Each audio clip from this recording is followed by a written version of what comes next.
ఏంది ఎలక్షన్లు అయిపోయినాయి, మళ్ళీ ఇది ఎంత అయిపోయింది, సీఎం అయిపోయినాడు, ప్రధాని అయిపోయినాడు, మంత్రులు అయిపోయినారు, అంతా అయిపోయినాడు, ఇంకా కేతిరెడ్డిని ఇంకా ఏంది చెప్తున్నాడు ఏందని. సరే, ద బ్యూటీ ఆఫ్ డెమోక్రసీ, ప్రజాస్వామ్యం వర్ధిల్లాలని పెద్ద పెద్ద స్టేట్మెంట్లు ఇస్తూ ఉంటాం, అతిపెద్ద డెమోక్రటిక్ నేషన్ అని చెప్తూ ఉంటాం. కానీ ప్రతి చోట కూడా ఏం జరుగుతుంది, ఏం జరిగిందని నేను 2014లో చూసా. దొంగ ఓట్ల ఎక్కించుకునే కార్యక్రమం, దాని మీద విపరీతంగా ఫైట్ చేయడం జరిగింది. తర్వాత దాన్ని ఆధార్ కార్డుతో లింక్ చేయాలని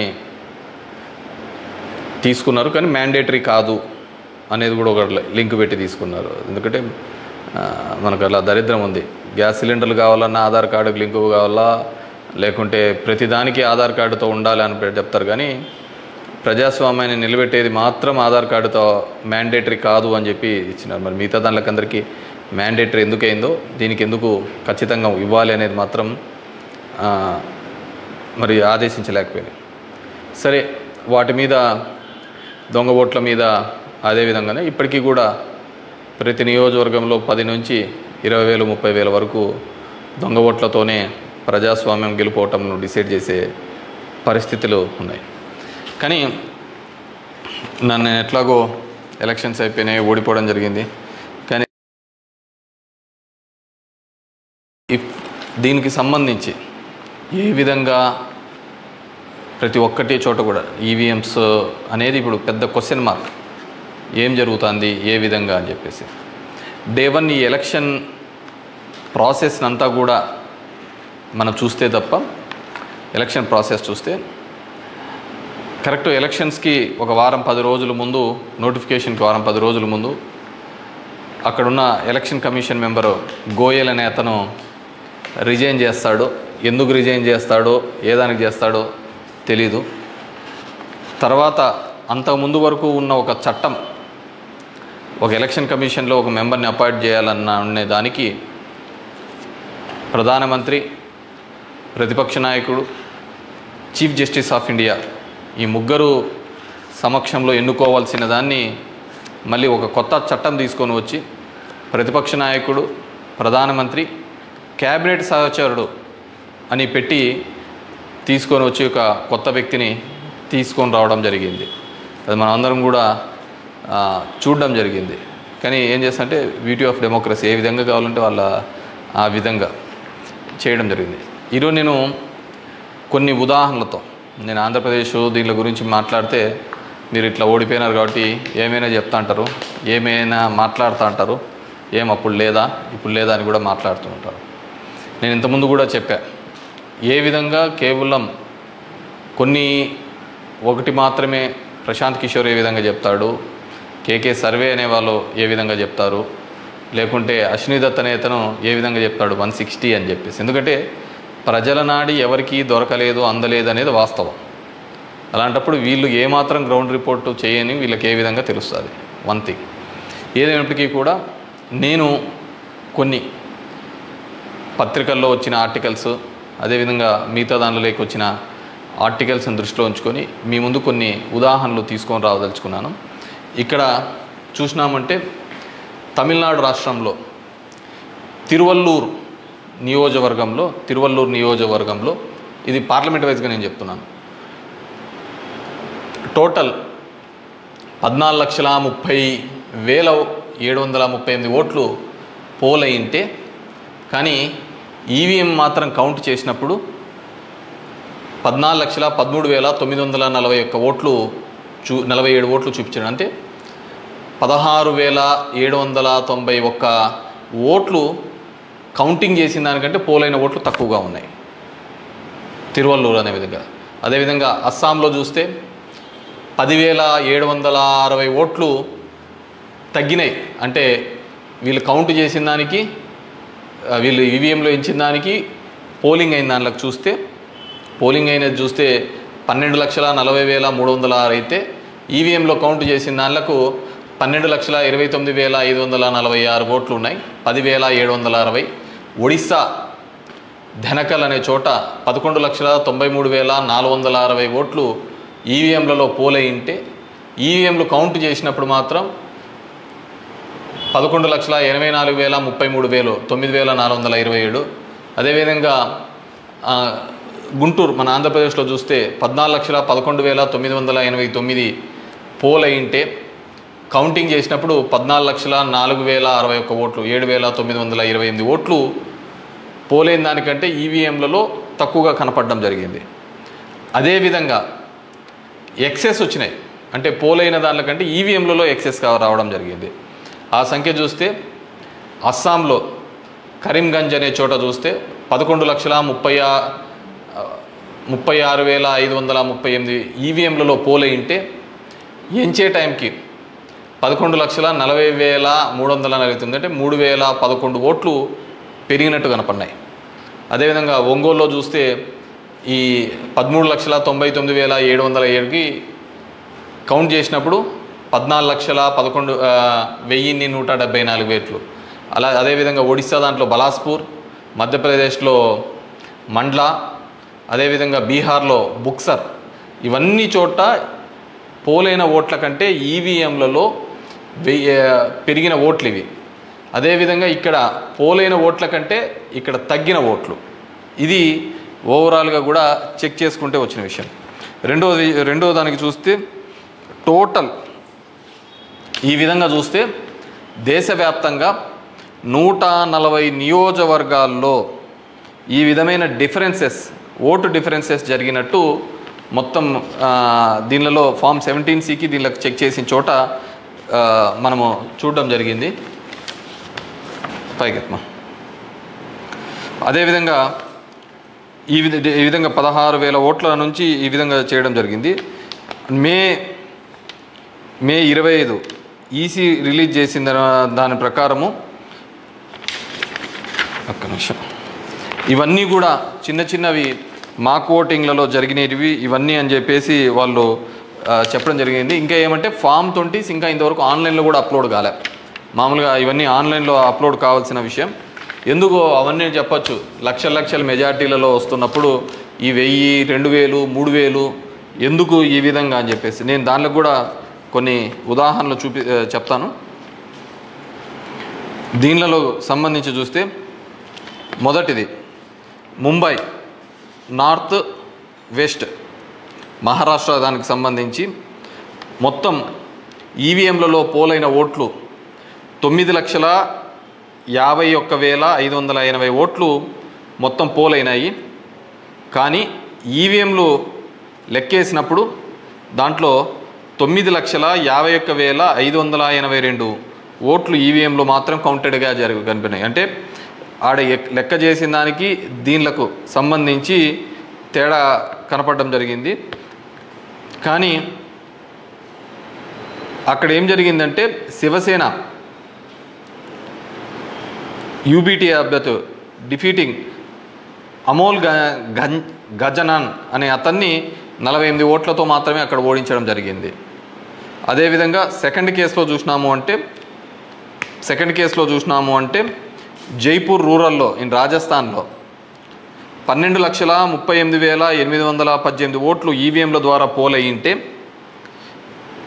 పోలైంటే కానీ ఈవీఎంలలో లెక్కించినప్పుడు మాత్రం అది 12,37,966 ఓట్లుగా మాత్రమే చేయడం జరిగింది. 852 ఓట్లు అక్కడ కౌంట్ కాలే. 852 ఓట్లు అక్కడ కౌంట్ కాలేదు. బీజేపీకి సంబంధించిన రావు రాజేందర్ సింగ్ అనే అతను ఈ సీట్ని గెలవడం జరిగింది. అతను గెలిచిన దానికి మార్జిన్ 1,615 ఓట్లు, 1,615 ఓట్లతో ఆయన గెలవడం జరిగింది. 1,600. కానీ అక్కడ వచ్చిన తేడా 852. ఇది ఇట్లా మారిపోయినా ఇది ఇట్లా గెలిచిందో అంటే ఆ లోయెస్ట్ మార్జిన్. ఎందుకని థర్డ్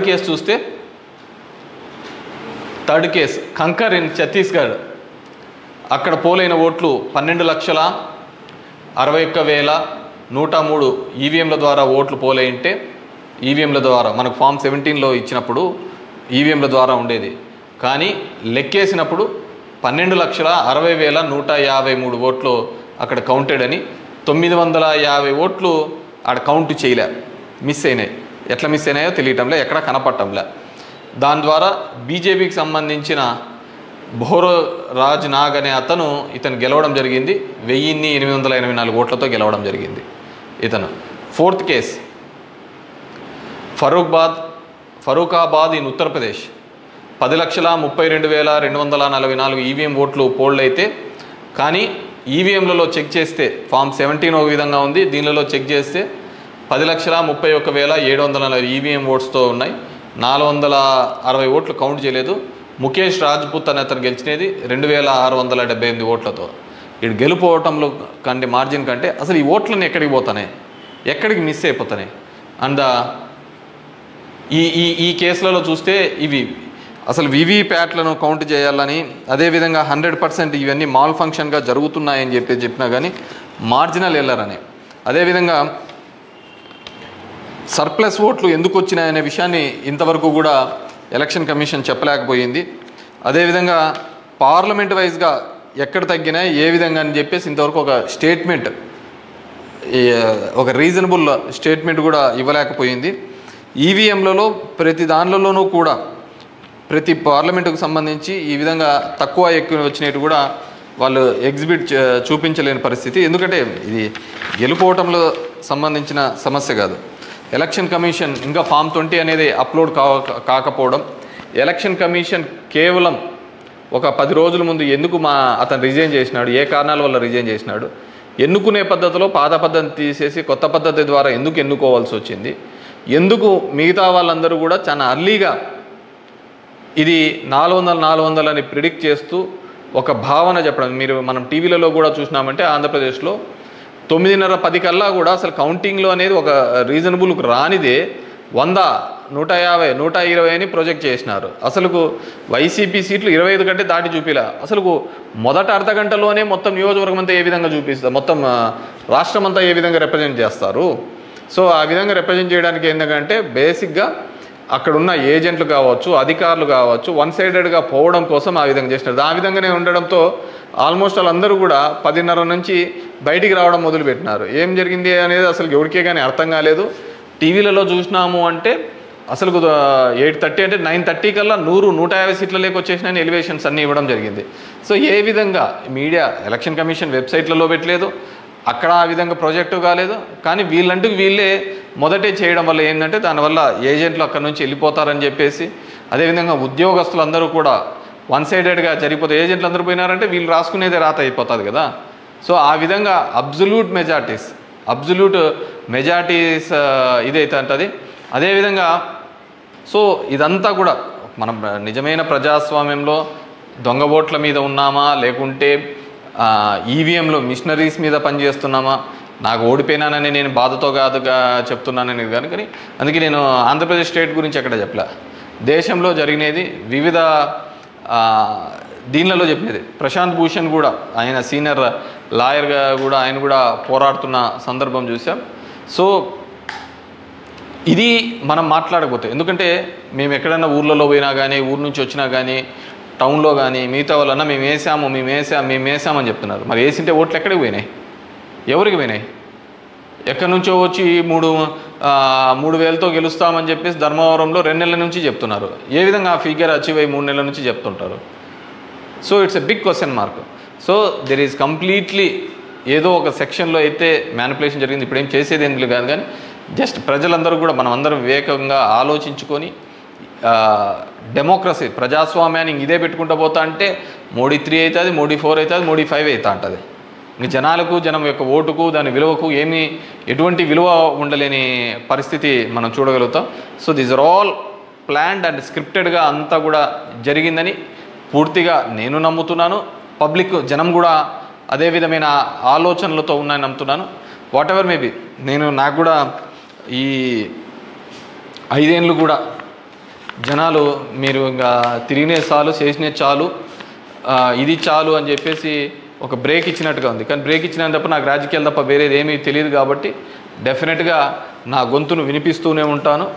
అన్ని విధాలుగా కూడా ఎక్కడెక్కడ ఏ తప్పులు జరుగుతున్నా కానీ, అది నియోజకవర్గ వ్యాప్తంగా కావచ్చు, రాష్ట్ర వ్యాప్తంగా కావచ్చు, దేశవ్యాప్తంగా కావచ్చు, ఖచ్చితంగా ఇంకా ఇట్లా కాకుండా నేనేం వేరే వాళ్ళను బూతులు తిట్టేది ఇంకోటి ఆ అవసరం లేదు. జనాలకు ఎంతో కొంతమంది కన్నా సరే నాకు తెలిసిన విషయాన్ని షేర్ చేసుకోవాలనేది ఒక ఆలోచన విధానంగా అనుకున్నాను. డెఫినెట్గా ఐ విల్ కంటిన్యూ దట్. ఎందుకంటే చూస్తున్నాం అక్కడక్కడ జరిగినవి ఇవన్నీ కూడా. ఐ వాంట్ టు గివ్ ఎన్నుకున్న ప్రభుత్వానికి కూడా వాళ్ళకు కూడా మనం కూడా ఒక 6 months మనం కూడా టైం ఇవ్వాలి. వాళ్ళు ఏం చేస్తారు, వాళ్ళు ఇచ్చిన మాటను ఏం చేస్తారు, ఏ విధంగా కట్టుబడి ఉంటారు అనేది చూడాలి. ఎన్నెన్నో వాగ్దానాలు ధర్మవరానికి ఇచ్చినారు, రాష్ట్రానికి ఇచ్చినారు, చాలా వాగ్దానాలు ఇచ్చినారు. కాదు అవి ఎంతవరకు నెరవేరుస్తారు, లేదు కేవలం కక్ష సాధింపు చర్యలతోనే మిగిలిపోతారా, ఇవన్నిటినీ కూడా కాలమే సమాధానం చెప్తుంది. సో అప్పుడు end of the day who is the best అనే పద్ధతికి మనం అందరం కూడా మాట్లాడుకుంటామని చెప్పేసి తెలియజేసుకుంటూ, ఈ ఈవీఎంస్లో జరిగిన ప్రతి ఒక్కటి కూడా మీ దృష్టికి తీసుకొని రావాలనే ఒక ఆలోచన. నాకు తెలిసిన డిఫరెంట్ పేపర్లలో ఆర్టికల్స్ డిఫరెంట్ వాళ్ళు ఇచ్చిన ఇన్పుట్స్ ప్రకారం నేను చెప్తున్నాను. సో ప్రతి ఒక్కరికి ఓటు హక్కు కల్పిస్తానన్న ఈసీ మరి ఇన్ని టోటల్ ఓట్లు వేసిన దానిలో చూస్తే దేశవ్యాప్తంగా 362 నియోజకవర్గాల్లో 5,54,598 ఓట్లు మిస్ అయినాయి, కనపడటం లేదు. అది అంటే అది హెచ్చుతగ్గుల్లో కావచ్చు, దీనిలో కావచ్చు, కరెక్ట్గా రాకుండా అన్ని ఓట్లు మిస్ అయినాయి. మరి ఈ ఓట్లని ఎక్కడికి పోయినాయి? సో ఇదే పద్ధతిలోనే మొత్తం నడవాల్సిన పరిస్థితే అనేది కూడా మనమందరం కూడా ప్రజాస్వామ్యంలో ఉన్న ప్రతి ఒక్కరు కూడా మనమందరం కూడా ఆలోచించుకొని భవిష్యత్తులో దీని మీద మాట్లాడకపోతే నిశ్శబ్దంగా ఉన్నాము, వచ్చింది మన గవర్నమెంట్ ఎగలాడదామని, ఇంకోటి వచ్చింది ఇది అని చెప్పేసి వాళ్ళు చేసినారు. సరే సదరన్ పార్ట్ ఆఫ్ ఇండియాలో కొత్తగా తీసుకొని వచ్చినారు, కులం మతం అనే దాని మీద రాజకీయం తీసుకొని వచ్చినారు. కానీ ఇవన్నిటినీ కూడా ఆలోచించాలి. డెమోక్రసీని మళ్ళీ మనమందరం కూడా నిలబెట్టాలి అంటే కూడా ఇవన్నిటినీ కూడా ప్రజలు ఆలోచించుకొని వారి గలం ఇప్పి వారందరూ కూడా వీటి మీద మాట్లాడాల్సిందిగా కోరుతున్నాను. Thank you.